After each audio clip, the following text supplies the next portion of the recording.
Graydon House and HarlequinAudio present Darling Beasts by Michelle Gable, performed by Eleanor Caudill. For Lisa Wheatley, the original and actual nice sister. August. Prologue. Watermill, New York. On a hot, sticky day at the end of a hot, sticky summer, their stepmother summoned them to the Hamptons. They didn't really call her this, their stepmother. She was simply Ustinia, the mildly terrifying 6-foot-tall Eastern European investment banker who'd married their father 5 years before. Even after half a decade, she remained an enigma, a mystery for which all 3 Gunn siblings were still gathering clues. She didn't wear gloves while skiing, for instance, and escaped her country as a teenager in a truck full of goats. What country, they did not know, other than her culture involved a lot of sour cream and spitting over one's shoulder for good luck. Regardless, their dad seemed happy, and Ustinia was over 40 and came with her own money. It was the best-case scenario for a rich man's second wife.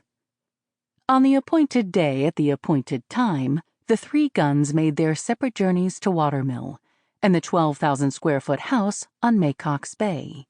That they still owned the Hamptons spread was something of a miracle, but maybe they were finally climbing out of the wreckage.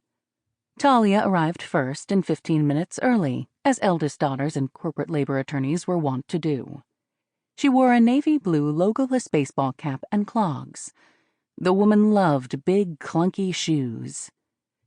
Ozzie, the youngest, came next, and with great flair. In tight gray pants and a white dress shirt unbuttoned to his navel, he leapt out of his helicopter, landing perfectly on a pair of shiny black loafers as his assistant filmed. It was another peek into the life of #Degenerate Oz, rich douchebag influencer, and the degenerate black sheep of a formerly storied family. Middle child Gabby swept into the house 20 minutes late, making excuses about the drive, while Talia dramatically consulted her Cartier tank watch. It was Gabby's choice to start a cultural collective in the Hudson Valley, so she couldn't complain that it took longer to get everywhere.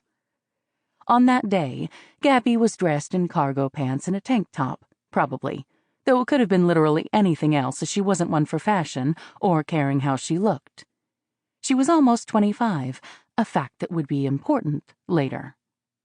Ustinia stood in front of the massive dark gray marble fireplace in the library, looking flinty in a metallic leopard print. As their father yammered on the phone on the other side of the black-framed French doors, the 3 Gunns all wondered if they were about to be hit with more bad news.